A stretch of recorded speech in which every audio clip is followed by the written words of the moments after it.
نحمده ونصلي على رسوله الكريم اما بعد فقد قال الله تبارك وتعالى كما ورد في سورة الجاثية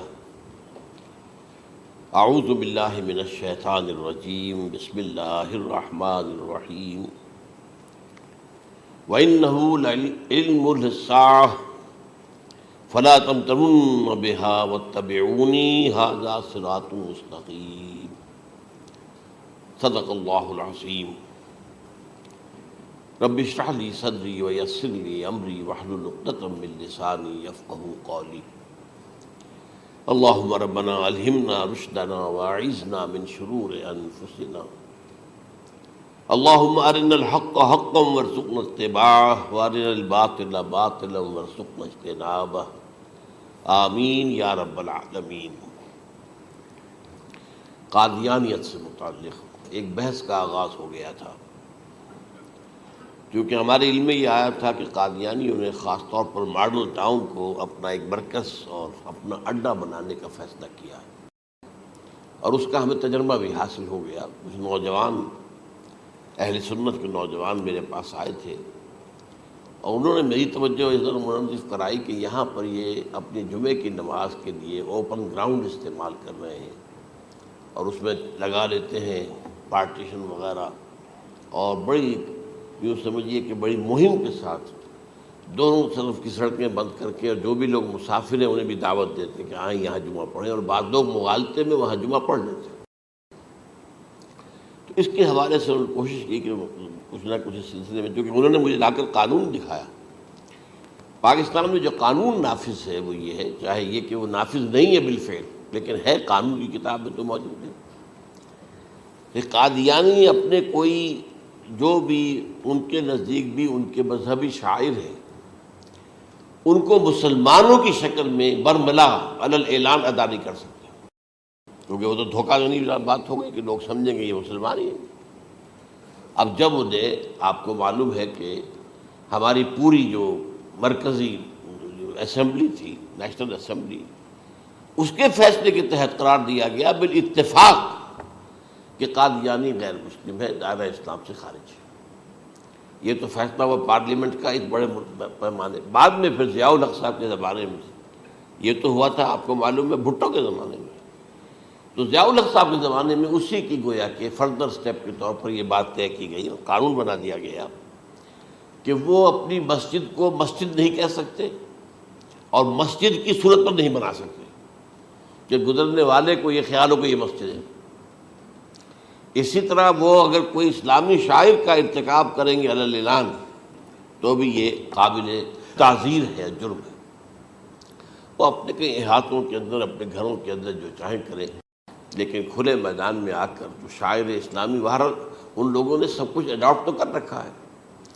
سب سے بڑی بات تو وہ ہے کہ انہوں نے ایک جھوٹے نبی کا اقرار کیا ہے کہ وہ نبی ہے، اس نے ہمارے درمیان فصیل ہائی کر دی ہے۔ اب جو اس کو مانتے ہیں ان کے نزدیک ہم کافر ہیں۔ آپ کو معلوم ہے کہ یہ میں بیان کر چکا ہوں کہ حالانکہ قائد اعظم کا کتنا بڑا احسان تھا کہ چودھری ظفر اللہ خان کو انہوں نے فارن منسٹر بنایا پاکستان کا، لیکن جب ان کا انتقال ہوا ہے قائد اعظم کا تو اس کی جنازے کی نماز میں شریک نہیں ہوا، وہ شخص موجود رہا۔ جو دوسرے ممالک کے سفراء آئے ہوئے تھے، ظاہر بات ہے وہ مسلمان تو نہیں تھے، کوئی عیسائی تھے یا کوئی اور تھے، ہندو تھے، بدھ تھے، جو بھی تھے۔ اب چونکہ قائد اعظم کا انتقال تھا ایک مملکت کے صدر کا، تو وہ لوگ سبھی موجود تھے، لیکن ظاہر ہے کہ وہ نماز میں شریک نہیں ہوئے، وہ مسلمان تو نہیں تھے۔ ان کے ساتھ کھڑا رہا یہ شخص۔ اس نے یہ بات، اور جب اس سے پوچھا گیا کہ تم شریک کیوں نہیں ہو تو اس نے کہا دیکھو بھائی، مجھے یا تو مسلمان سلطنت کا کافر وزیر سمجھ لو یا کافر سلطنت کا مسلمان وزیر سمجھ لو۔ میرے نزدیک یہ کافر سلطنت ہے، میں اس کا مسلمان وزیر ہوں کیونکہ میں قادیانی ہوں۔ اب تمہارے نزدیک یہ اسلامی مملکت ہے تو میں کافر ہوں، پھر میں اس کی نماز کیسے پڑھوں؟ تو بہرحال ان چیزوں کی وجہ سے جو دھوکہ دینے والا معاملہ ہو گیا، ورنہ کوئی اور لوگ ہوں یہاں پہ، ہمیں ان سے تعارض نہیں ہے۔ عیسائی بھی ہیں، اپنی تبلیغ کرتے ہیں، کوئی خلاف ان کے رد عمل نہیں ہوتا، الا یہ کہ کہیں یہ واقعہ پیش آ جائے یا کوئی یعنی خام خواہ کو شوشہ کوئی شرارتی لوگ اٹھا دیں کہ انہوں نے قرآن کی یہ جو ہے بے حرمتی کی ہے، تو یہ تو پھر تحقیق سے معلوم ہو سکتا ہے کہ واقعہ کی تھی کہ نہیں کی تھی۔ لیکن ایک وقت میں جو اس پر تو ان کا احتجاج ہوتا ہے، لیکن یہ کہ ان کے جو ہے چرچ ہے ان کی ساری اور تبلیغ ان کی ہو رہی ہے اور بڑھ بھی رہی ہے تعداد ان کی، لیکن اس کے خلاف کوئی رد عمل تو ہمارے یہاں نہیں۔ تو یہ ہے اصل میں وہ بات۔ تو اس پر جو گفتگو شروع ہوئی تھی میں آج اس کی تکمیل کرنے جا رہا ہوں۔ حضرت عیسیٰ علیہ السلام کی دوبارہ آمد کا تعلق ہے، اس کے ضمن میں قرآن مجید میں جو نص قطعی ہے وہ نص قطعی یہ ہے اِنَّهُ لَعِلْمٌ لِلسَّاعَةِ فَلَا تَمْتَرُنَّ بِهَا۔ حضرت عیسیٰ کا ذکر ہوا ہے سورہ جاسیہ میں، اور وہاں فرمایا گیا ہے کہ یہ عیسیٰ کا دوبارہ آنا قیامت کی علامت ہوگا، یعنی کہ اب قیامت بالکل قریب آ گئی ہے۔ اِنَّهُ لَعِلْمٌ لِلسَّاعَةِ، علم حاصل ہوگا ان کی دوبارہ آمد پر کہ اب قیامت جو ہے وہ سر پر آ گئی ہے۔ اچھا، اس کے ایک اور جو ہے ذرا بالواسطہ دلائل جو قرآن مجید میں آئے ہیں، ایک ان میں سے یہ ہے کہ سورہ آل عمران میں جہاں حضرت مریم کو بشارت دے رہا تھا فرشتہ کہ آپ کے ہاں ایک بیٹا ہوگا، وہ بڑی حیران تھی کہ میرے ہاں کیسے بیٹا ہو جائے گا، ماں کن تو بغیہ، میں تو کوئی بدکار عورت تو نہیں ہوں، نہ میری کوئی شادی ہوئی ہے ابھی۔ تو اس میں جو باتیں بیان کی تھی فرشتے نے، وہ جو بیٹا ہوگا اس کی کیا شان ہوگی، اس میں یہ الفاظ بھی آتے ہیں وَيُكَلِّمُ النَّاسَ فِي الْمَهْدِ وَكَهْلًا،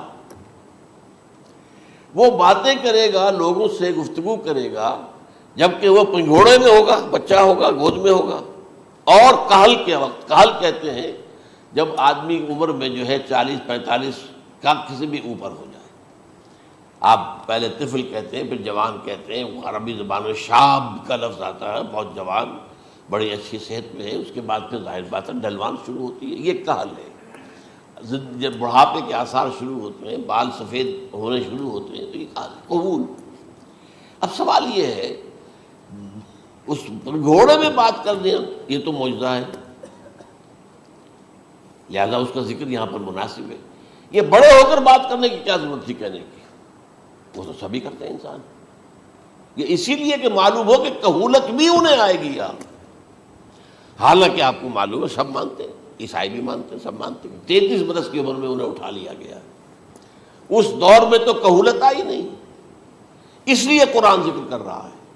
اور یہ بات جو ہے دوسری مرتبہ آئی ہے یہ سورہ المائدہ میں آیت نمبر 110 وَتُكَلِّمُ النَّاسَ فِي الْمَهْدِ وَكَهْلًا، صرف یہ ضمیر کا فرق ہے، يُكَلِّمُ النَّاسَ فِي الْمَهْدِ وَكَهْلًا اور وَتُكَلِّمُ النَّاسَ فِي الْمَهْدِ وَكَهْلًا، یہ ہے جب قیامت کے دن اللہ تعالیٰ حضرت عیسیٰ سے سوال کریں گے، اے عیسیٰ ابن مریم، کیا تم نے میری اجازت سے اور میری تائید سے یہ معجزے نہیں دکھائے، یہ معجزے نہیں دکھائے، میں نے تم پر یہ فضل نہیں کیا؟ اور یہ گویا کہ بالواسطہ عیسیٰ کے ماننے والوں سے خطاب ہے کہ اللہ تعالیٰ کے کتنے بڑے بڑے احسان ہوئے، اور اسی میں تم بات کرتے تھے لوگوں سے پنگھوڑے کے اندر بھی اور کہولت کی عمر میں بھی، تو یہ کہولت کی عمر کب آئی؟ حضرت عیسیٰ علیہ السلام، تو اس کے بغیر تو ممکن ہی نہیں ہے کہ وہ دوبارہ دنیا میں آئیں، پھر ان کے اوپر وہ عمر آئے اور اس عمر کے اندر بھی وہ بات کریں گے۔ تو یہ میرے نزدیک قرآن مجید کے اندر دلائل ہیں اس چیز کے کہ حضرت عیسیٰ علیہ السلام کی دوبارہ جو ہے آمد ہوگی۔ اب اس ضمن میں چاہتا ہوں کہ آج خاص طور پر جو الساعہ کی اور جو علامتیں قرآن میں آئی ہیں، یہ ضمنی مضمون ہو جائے گا، لیکن بہرحال یہ بھی ایک معلوماتی مضمون ہے کہ ایک تو یہ قیامت کی بڑی نشانیوں میں سے حضرت عیسیٰ کا دوبارہ آنا، اور کیا کیا جو ہے باتیں بیان ہوئی ہیں وہ ذرا غور سے سن لیجیے۔ پہلی بات میں نے ہلکا سا حوالہ دیا تھا، ہم تو ایک لفظ قیامت بولتے ہیں، وہ قیامت جو ہے اتنا ہمارے نزدیک جامع لفظ ہے کہ جس میں وہ بھی جو زلزلۃ الساعہ آئے گا وہ بھی ہے، پھر جو نفخ روح نفخ ساق ہوگا وہ بھی ہے، لیکن قرآن مجید سے معلوم ہوتا ہے کہ یہ الساعہ ہے، وہ گھڑی جس دن کے یہاں قیامت برپا ہوگی، زلزلہ آئے گا، شدید ترین حالات آئیں گے، فوری طور پر تمام انسان مر نہیں جائیں گے۔ جو ہے اس کا نقشہ جو کھینچا گیا ہے یا ایھا الناس اتقوا ربکم ان زلزلۃ الساعۃ شیء عظیم یوم ترونها تذہل کل مرضعۃ عما ارضعت وتضع کل ذات حمل حملها وتری الناس سکارى وما هم بسکارى ولکن عذاب اللہ شدید۔ اے لوگوں ڈرو، اللہ کا تقوی اختیار کرو، اس لیے کہ قیامت کا زلزلہ بہت سخت شے ہے، بہت بھاری شے ہے۔ ان زلزلۃ الساعۃ شیء عظیم، جب پہاڑ چل رہے ہوں گے اور جو ہے انسان جو ہیں گے وہ جس طرح پروانے ہوتے ہیں، پتنگے ہوتے ہیں، ایسے اڑ رہے ہوں گے انسان، اور اس میں یہ بھی حال ہوگا کہ لوگ جو ہے ہر جو دودھ پلانے والی ہے وہ اپنے بچے کو بھول جائے گی۔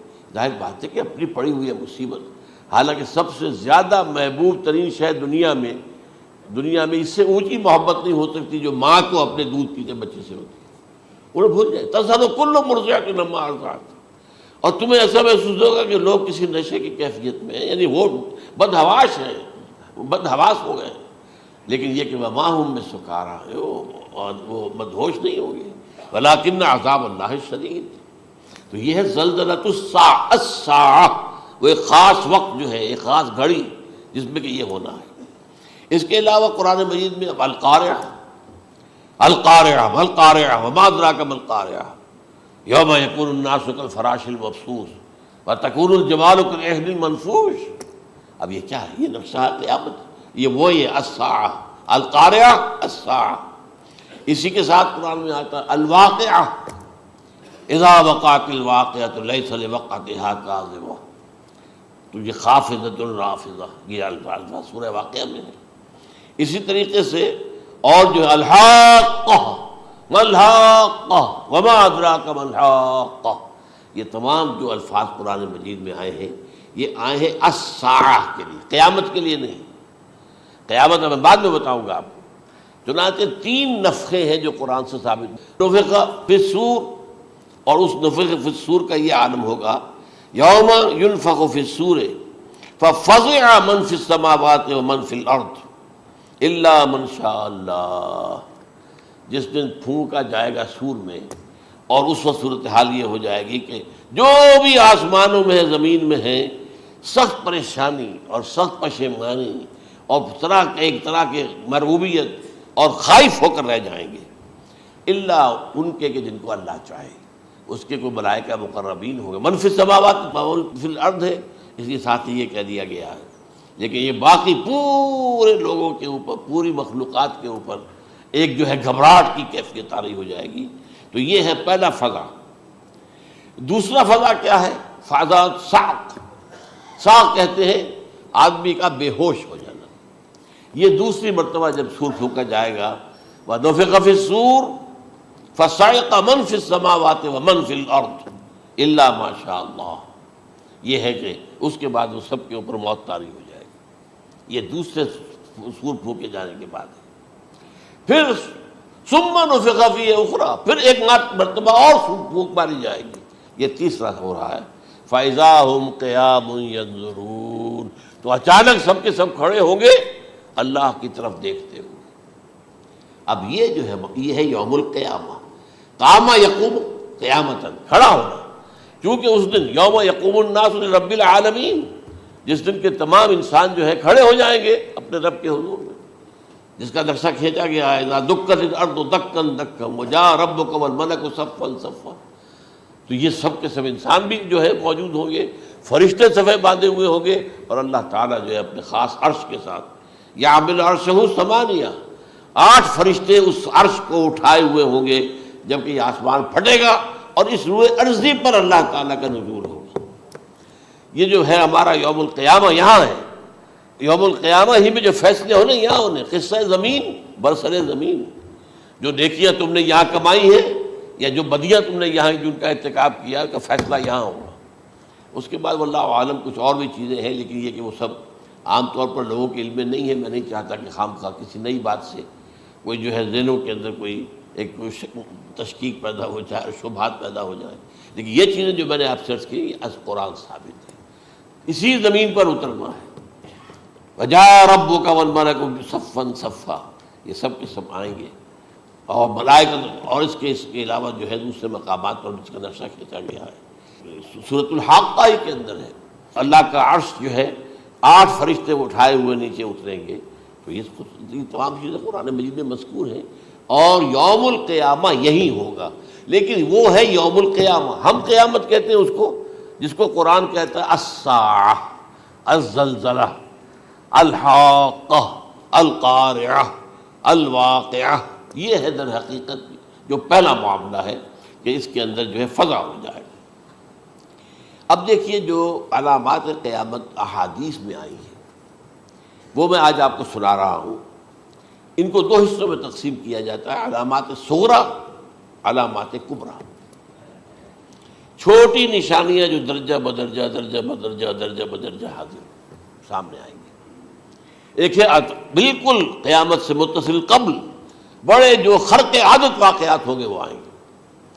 اچھا، پہلی چیز کے سلسلے میں حضرت انس رضی اللہ تعالیٰ عنہ سے یہ مروی ہے اور یہ حدیث متفق علیہ ہے.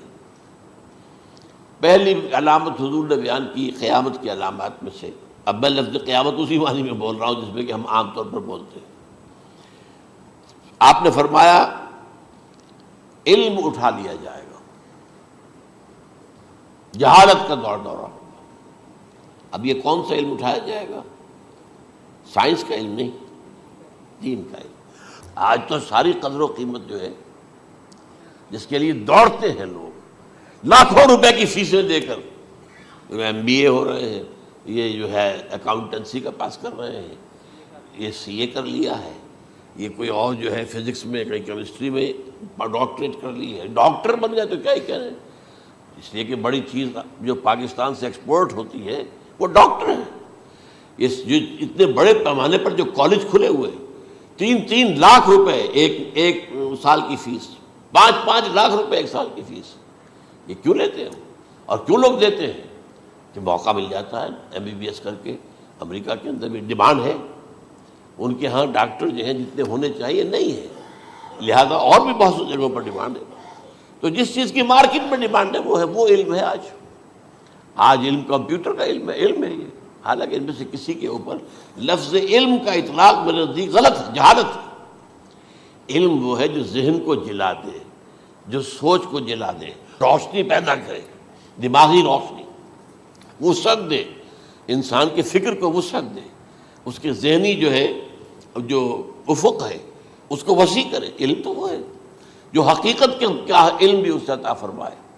قرآن ہے، حدیث ہے، باقی اور چیزیں جو اس سلسلے میں آ سکتی ہیں وہ ہے کہ جو قرآن اور حدیث کی سمجھنے میں مومن ہوں اور زیادہ جو ہے اس کے تک فہم کو آسان کر دیں.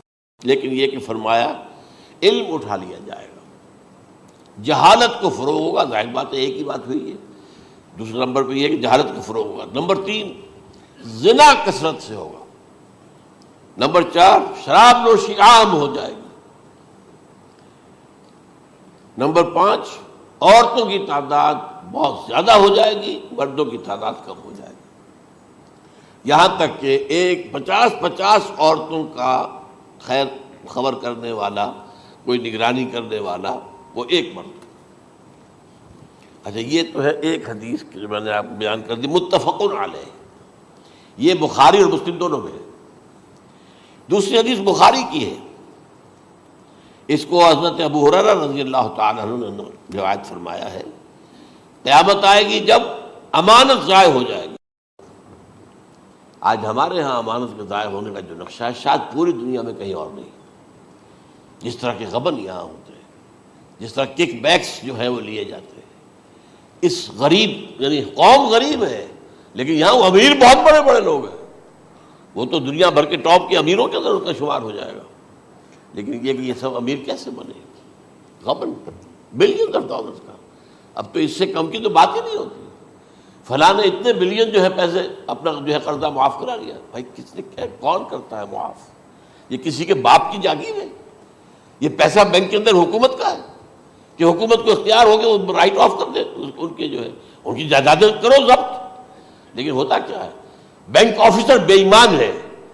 وہ کہتا تھا 1 کروڑ کا قرضہ لے جاؤ، 10 لاکھ مجھے دے جاؤ، چاہے تم میرے پاس کوئی ڈاکومنٹ جو ہے ایسے نہیں دے سکتے. حالانکہ ہونا چاہیے، اتنا بڑا قرضہ لے رہے ہو تو ڈاکومنٹس یہاں پر ہمارے سامنے لاؤ کہ اگر تم نہ دے سکو تو ہم ان ڈاکومنٹس کے ذریعے سے تمہاری جائیداد، تمہاری کوئی جاگیر، تمہاری کوئی اور چیز اس کو قبضہ کریں. جب وہ وقت آتا ہے دیکھتے تو یہ ڈاکومنٹس ہی فیک ہیں. اللہ خرچ کیا کرے گا کوئی؟ بینک کا باپ بھی واپس نہیں لے سکتا. اور یہ سب کس کی بے ایمانی ہے؟ وہ جو بیٹھا ہوا بینک مینیجر، سارا سودا اس کے ماں باپ ہوتا ہے کہ 1 کروڑ ہے نا، 10 لاکھ مجھے تو 90 تم لے جاؤ. باقی یہ کہ ٹھیک ہے میں تمہارے جو ڈاکومنٹس تم پیش کر رہے اس میں کوئی اعتراض نہیں کرتا، بس جاؤ. اور نمبر 2، حکومت نااہلوں کے سپرد ہو جائے گی. یہ ہے امام بخاری کی روایت کردہ روایت جو حضرت ابو ہریرہ سے. مسلم شریف میں ابو ہریرہ رضی اللہ تعالیٰ عنہ سے ایک اور روایت ہے، مال عام ہو جائے گا یہاں تک کہ زکوٰۃ قبول کرنے والا کوئی نہ ہوگا. یہ بات وہ ہے جو آج سعودی عرب اور UAE کے اندر آپ کثرت سے دیکھ سکتے ہیں. دولت جو ہے وہ ریل پیل. ابھی تھوڑا سا آیا ہے معاملہ خاص طور پر دبئی میں، کیونکہ وہاں بہت زیادہ کنسٹرکشن ہو رہی تھی، تو پوری دنیا میں آپ کو معلوم ہے کہ جو ریئل اسٹیٹ کہلاتا ہے اس کا حال بہت پتلا ہے، لیکن وہاں کے دولت ریل پیل ہے ہر جگہ پر.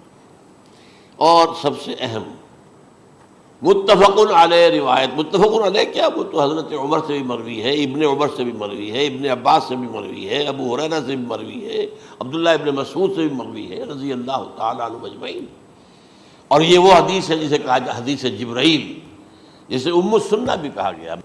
اس میں جو آخری سوال کیا حضرت جبرائیل نے حضور سے، چوتھا، پہلا یہ تھا کہ اسلام کیا ہے مجھے بتائیے، ایمان کیا ہے، اس کی حقیقت کیا ہے یہ مجھے بتائیے، تیسرا احسان کیا ہے یہ بتائیے، چوتھا یہ کہ قیامت کے بارے میں بتائیے کب ہوگی. حضور نے فرمایا کہ اس کے بارے میں جس سے سوال کیا جا رہا ہے وہ اس سے زیادہ نہیں جانتا جو کہ سوال کر رہا ہے. اب اس کے کئی مفہوم ہو سکتے ہیں کہ بہرحال یا تو حضرت، چونکہ بعد میں معلوم ہوا کہ حضور نے پہچانا نہیں کہ یہ جبرائیل ہے، بلکہ جب سوال جواب ہو کر وہ چلا گیا شخص تو اچانک حضور کے ساتھ ذرا ردو ہو ہی لیا، ذرا بلانا اس کو دوبارہ لانا. اب جو دیکھا کہ یہ وجود ہی نہیں اس کا، آسمان نے اس کو چکھ لیا، زمین نے نگل لیا، کیا ہوا ہے. پھر آپ نے یہ جبرائیل تھے جو تمہیں تمہارا دین سکھانے آئے تھے جبکہ تم سوال نہیں کر رہے ہو. یہ بڑے بیسک کوسچن تھے، اس لیے کہ دنیا کے ہمارا نظام اسلام پر ہے، ایمان پر نہیں ہے. اس لیے کہ ایمان کو ویریفائی کر ہی نہیں سکتے. کیسے پتہ ہوگا اس میں ایمان ہے یا نہیں ہے؟ کوئی آلہ نہیں ہے، کوئی الیکٹروکارڈیوگرام ابھی تک ایسا نہیں ہے، کوئی جو ہے اور جو طریقے چل رہے ہیں وہ تو ان کے ذریعے سے یہ تو نہیں معلوم ہو سکتا ایمان ہے کہ نہیں. لہذا یہاں کا سارا نظام اسلام پر ہے. شہادت اللہ الہ الا اللہ وان محمد رسول اللہ، پھر ایک نظام بنا دیا، وہ اقام الصلاۃ و ایتاء الزکوٰۃ و صوم رمضان و حج البیت. اس میں بھی یہ ہے کہ اگر کوئی نماز کو نہیں مانتا تو کافر ہوگا، لیکن نماز پڑھتا نہیں ہے تو کافر نہیں ہے، فاسق ہے، فاجر ہے، گناہ گار ہے، کمزور مسلمان ہے. اس طرح زکوٰۃ کا منکر ہو جائے گا تو وہ کافر ہوگا، لیکن زکوٰۃ دے نہیں رہا ہے تو یہ گویا کہ گناہ گاری ہے، کمزوری ہے. تو اس حوالے سے نوٹ کر دیجئے کہ یہاں کا دنیا کا سارا اسلامی نظام اور سارا کانسٹیٹیوشنل اور لیگل سسٹم جو ہے اسلام کا وہ اقرار باللسان پر ہے. ایمان ہے وہ کہ جس کی بنیاد پر وہاں فیصلے ہوں گے. یہاں کوئی شخص مسلمانوں کا بڑا لیڈر ہے، بڑا علامہ ہے، بڑی اس کی قدر و منزلت ہے، اس کے ہاتھ چومے جا رہے ہیں، پاؤں چومے جا رہے ہیں، ہو سکتا ہے وہاں کہا جائے دفع ہو جاؤ، تمہارے دل میں ایمان نہیں تھا، تم نے یہ سب کچھ کیا تھا اس لیے کہ کہا جائے کہ بڑے عالم ہو، اور یہ کہا جا چکا فقط قیلا. اب یہاں کچھ نہیں ہے تمہارے پاس. پھر فرشتوں کو حکم ہوگا کہ اس کو گھسیٹتے ہوئے جہنم میں ڈال دیں. 3 باتیں بیان کی آپ نے. یہی حشر اس کا ہوگا مالدار کا. اللہ پوچھے گا میں نے تمہیں بہت مال دیا، تم نے کیا کیا؟ وہ کچھ گنوانا شروع کرے گا، اللہ فرمائے گا جھوٹ بول رہا، قذبت، تم نے یہ خیرات و صدقات اس لیے کیے تھے کہ تمہاری سخاوت کے ڈنکے بج جائے، تعریفیں کی جائے. وہ کی جا چکی ہے، دنیا میں ڈنکا بج گیا. یہاں کچھ نہیں، وہ نیت دل میں کچھ اور تھی تمہارے. میں لیس البر ان تولوا وجوہکم والا قرآن مجید کا سبق ہمارا منتخب نصاب کا نمبر 2 بڑی تفصیل سے بیان کیا. یہی معاملہ ہوگا اس عالم کا. اللہ فرمائے گا میں نے تمہیں علم دیا، تم نے، وہ کہے گا میں نے علم پھیلایا لوگوں میں ہدایت کی. کوئی جھوٹ بول رہے ہیں، تم نے تو صرف اس لیے کیا تھا، تمہاری نیت یہ تھی کہ بڑا عالم شخص ہے، بڑا فاضل شخص ہے. تو یہ سب کہا جا چکا. تو وہاں کا معاملہ جو ہے وہ اسلام پر نہیں ہے. یا آپ دکھائیں گے دیکھیے یہ میرا آئیڈینٹی کارڈ، اس پہ اسلام میرا مذہب لکھا ہوا ہے، یا یہ میرا پاسپورٹ ہے. آئیڈینٹیفیکیشن کے لیے دنیا میں عام طور پر یہ چیزیں ہوتی ہیں. کوئی تعلق نہیں. آخرت کا معاملہ کسی اور شے پر ہے. وہ تو ایمان دل میں ہے اور تمہارے تمام جو حرکات ہیں، اعمال ہیں، ان سب کے اندر جب تک کہ اصل جو قوت متحرکہ ہے وہ اللہ کی محبت نہ بن جائے، اخلاص للہ، بحب اللہ للہ، اور یہ کہ یہ تمام چیزیں جیسا کہ فرمایا، ایک حدیث بڑی پیاری ہے، ایمان کی تکمیل کی علامت کیا ہے؟ فرمایا من احب للہ وابغض للہ ومنع للہ واعطى للہ فقد استکمل الایمان، جس شخص کے نے محبت جس سے بھی کی اللہ کے لیے کی، اپنے مفادات کے لیے نہیں، رشتہ داری کی بنیاد پر نہیں، محبت اوپر ہو جائے، رشتہ دار کا حق ہے دو، بیوی کے حقوق ہیں دو، لیکن محبت یہ اللہ کے لیے ہو کہ فلاں شخص سے مجھے محبت اللہ کے لیے، اور اگر نفرت رکھی تو اللہ کی وجہ سے رکھی، اس لیے رکھی کہ وہ اللہ کے دین سے دور ہے، وہ اللہ کے راستے پر نہیں آ رہا ہے، وہ فسق و فجور کی جو ہے زندگی کو آ رہا ہے۔ اس میں بھی یہ ہے کہ یہ نہیں ہے تعلق قطع کر لو، تعلق قطع کرو گے تو تبلیغ اور اصلاح کا موقع کہاں رہے گا، لیکن دلی محبت نہیں ہوگی اس میں۔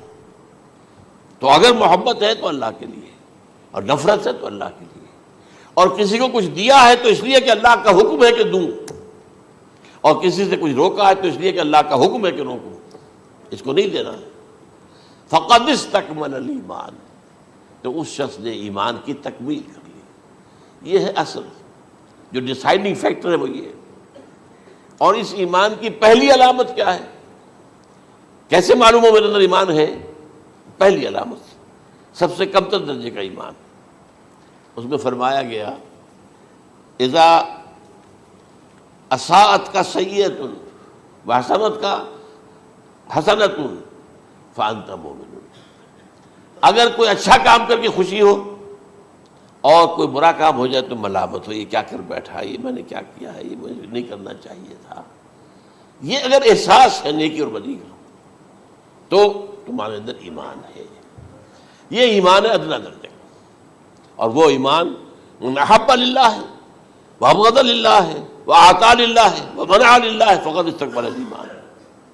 اچھا، یہ جو متفق علیہ حدیث ہے جو حضرت جبرائیل کی ہے، اس میں پھر انہوں نے کہا کہ اچھا اگر آپ مجھے یہ کب ہوگی قیامت نہیں بتا سکتے تو اس کی کچھ علامتیں بتائیے۔ یہ بڑی عظیم تر، کیونکہ یہ تو تمام احادیث کے اندر میں نے عرض کیا نا کہ سب سے زیادہ صحابہ سے منقول ہے، اور آپ نے فرمایا کہ جب لونڈی اپنی مالکہ کو جنے گی اور تم دیکھو گے کہ ننگے بدن ننگے پیر بھوکے ننگے بھیڑوں اور بکریوں کو چرانے والے اونچی سے اونچی عمارتیں بنانے میں ایک دوسرے کا مقابلہ کریں گے۔ اذا تلد الامۃ ربتہا، کیا بات ہے، یہ خاص الفاظ کیوں کہے گئے؟ اولاد والدین کے سامنے دب کر رہتی تھی، کبھی سینہ تان کر بات نہیں کرتے تھے، ٹھیک ہے کوئی بات آپ مان نہیں سکتے، ابا جان یہ بات تو میں نہیں کر سکتا، یا فرض کیجئے کہ وہ آپ کو کسی نیکی سے روک رہے ہیں، کہ دینی کام سے روک رہے ہیں، ابا جان یہ تو میں نہیں کروں گا، یہ تو دین کا فرض ہے، یہ کہیں آپ اور ڈٹ کر کہیں اور جمیں اس پر، لیکن یہ کہ کوئی سرکشی کا انداز نہ ہو، ایسا نہ ہو کہ اپنے جناب سینے کو تان کر کے کھڑے ہو جائے، میں نہیں کروں گا، یہ نہیں، یہ غلط ہو جائے۔ اچھا، اولاد میں بیٹی جو ہوتی تھی وہ زیادہ سبارڈینیٹ، سبمسیو، بات ماننے والی، کہیں بھی سر اونچا نہ کرنے والی، اور آخری دور میں کیا ہوگا، بیٹیوں سے مائیں ڈریں گی، انہیں ٹوک نہیں سکتی کسی بات پر، پتہ نہیں کیا بک دے گی، کیا بکواس کر دے۔ یہ تو ہمارے یہاں ہو گیا ہے، باہر کیا ہے وہ تو آپ یہ بھی نہیں پوچھ سکتے۔ آپ کی 13 برس کی لڑکی آئی ہے رات کو 1 بجے، نہیں پوچھ سکتے کہاں رہی ہو، یہ رات کہاں گزاری، پوچھ ہی نہیں سکتے۔ یہ پوچھنا بھی جرم ہے۔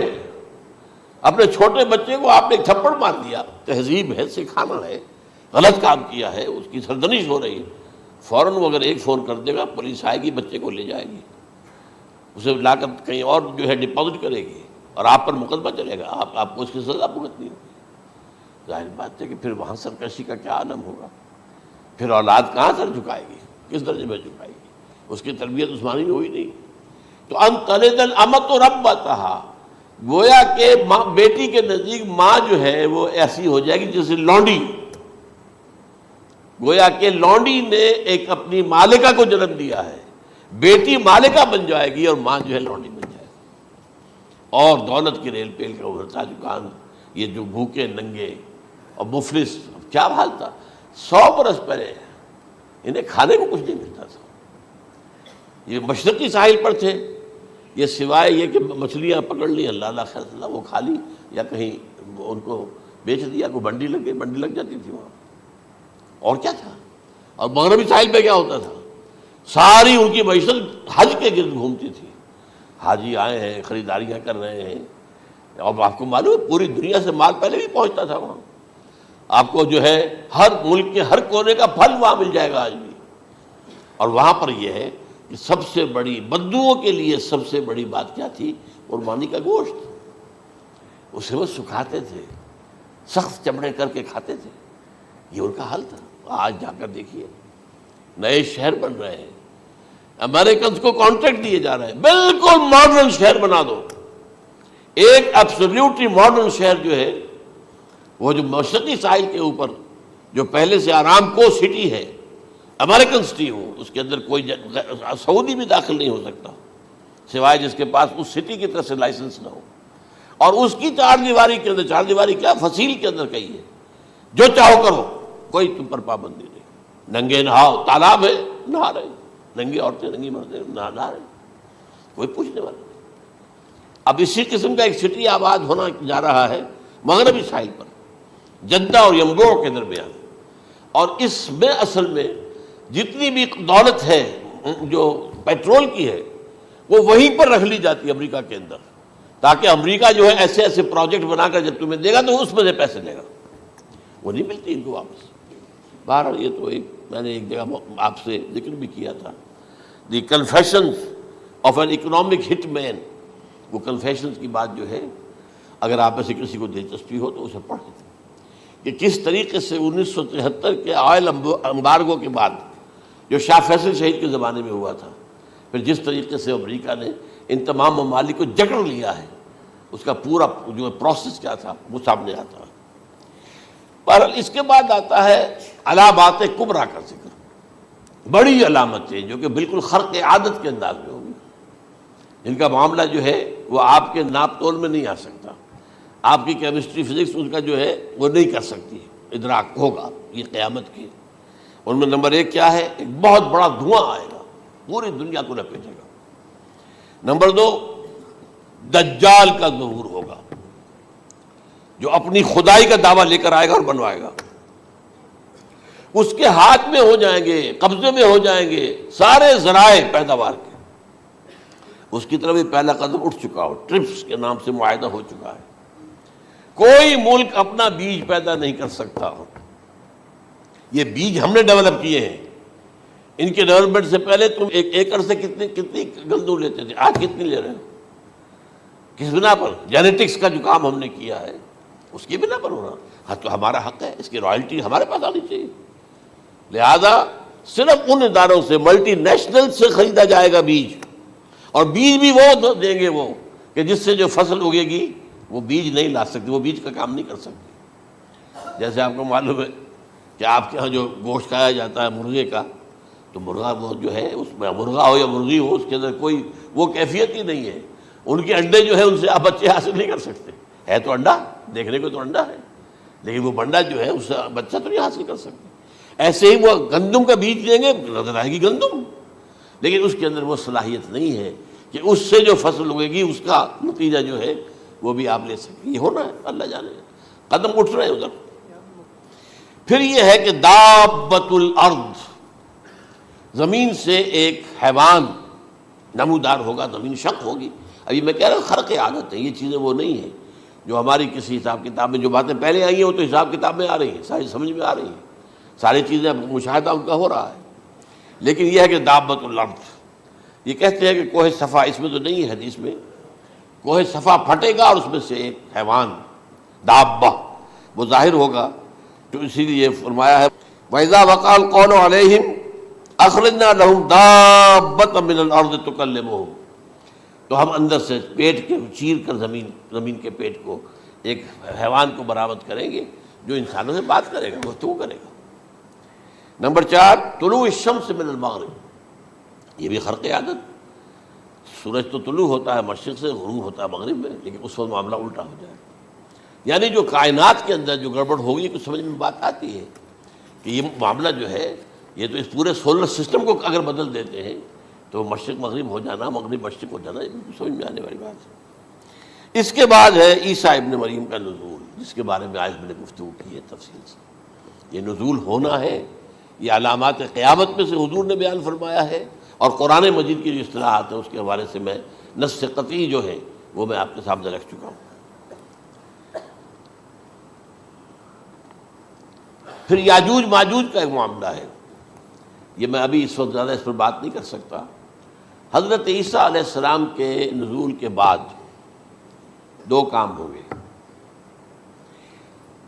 یہودیوں کا قلع قمع ختم، تمام یہود، ایک کام تو یہ ہونا ہے، اور نمبر 2 عیسائیت کا ختم ہو جانا، عیسائیت کی نفی کر دیں گے، بھائی تم مجھے خدا کا بیٹا بنائے بیٹھے ہو، میں تم خدا کا بیٹا نہیں ہوں، میں تو اس کا بندہ ہوں، رسول ہوں، میں نے تم سے کب کہا تھا کہ مجھے خدا کا بیٹا بناؤ۔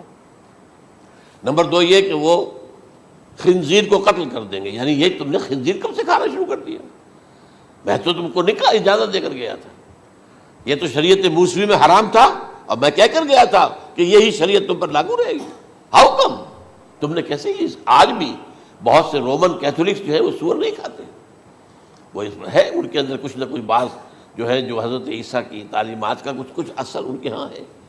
میں تو ایک مرتبہ، یہ 1971 کی بات ہے، 4-5 دن کے لیے برسلز میں رکا تھا، اس لیے کہ وہاں مجھے ایک صاحب نے خط لکھا تھا کہ وہاں ایک نوجوان ہے، ابھی اس ایمان لایا ہے، اور اس کے کچھ مسائل ہیں، ہم کوشش کر رہے ہیں ان کے مسائل حل کریں، آپ بھی جا رہے ہیں۔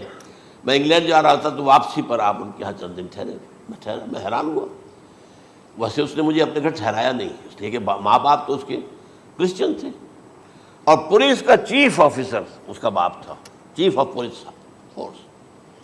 اس نے مجھ سے 1 دن کھانے پہ بلایا، میں سے ہوٹل میں ٹھہرایا مجھے، اس نے کہا آپ اطمینان سے یہاں کھانا کھائیں، اس گھر میں نہ آج تک کوئی شراب کی بوند آئی ہے اور نہ ہی کوئی بوٹی آئی ہے سور کی۔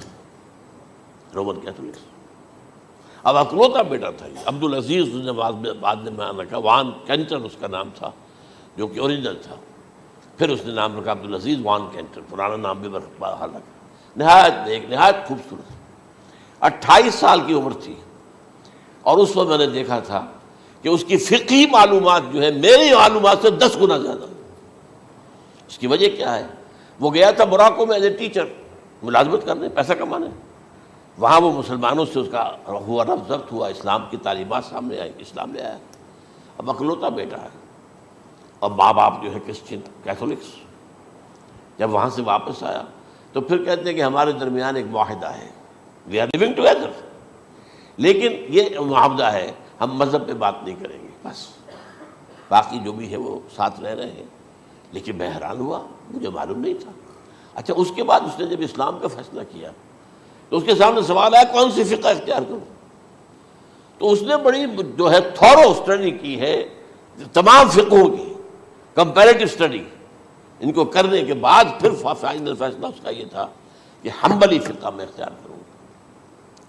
4 فقہوں میں سب سے لیٹسٹ حنبلی ہے، یعنی حنفی نمبر 1، پھر مالکی نمبر 2، پھر اس کے بعد شافعی نمبر 3، پھر یہ امام احمد ابن حنبل ہے۔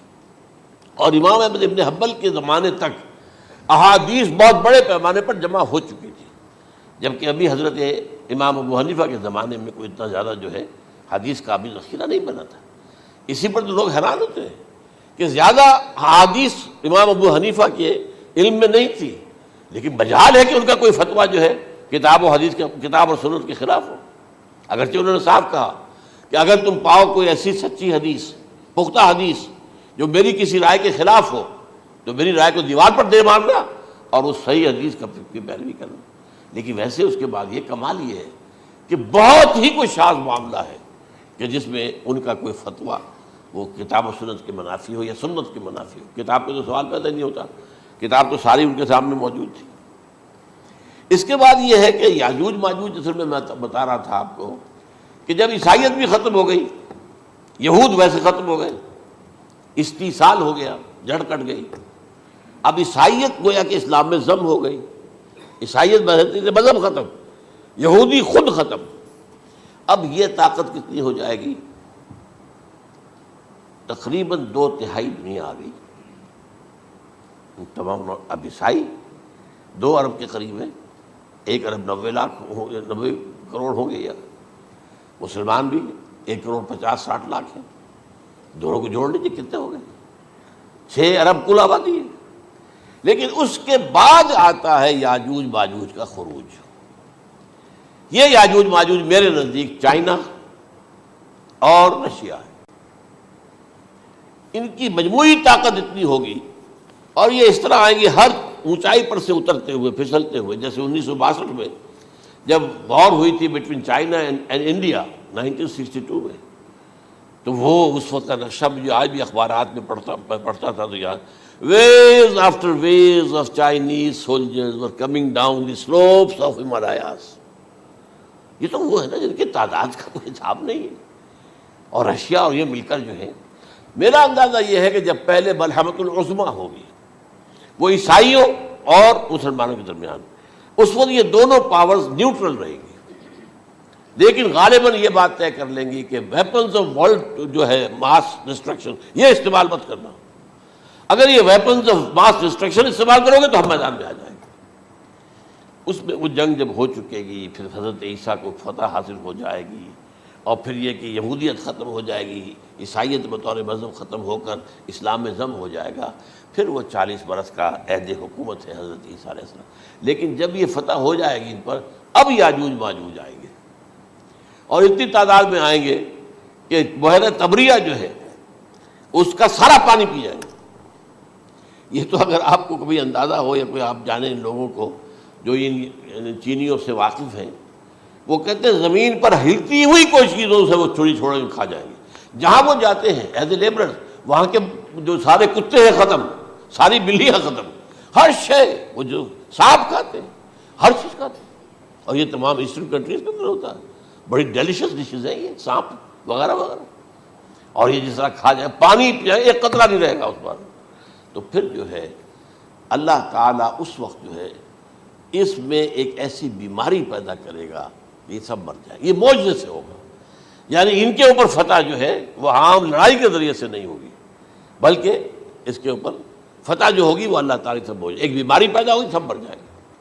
اور اس کے بعد اللہ تعالیٰ ایسے پرندے بھیجے گا بڑی لمبی لمبی گردنوں والے، وہ ان سب کو کھا جائیں گے. جیسے ہمارے ہاں گدھ ہوتے ہیں، وہ ان کو صاف کر دیں گے. ورنہ تو یہ ہے کہ پوری دنیا کے اندر جو بدبو اور جو پیدا ہوتا معاملہ اس سے، تو اس نوع انسانی کی بقا ممکن نہیں تھی.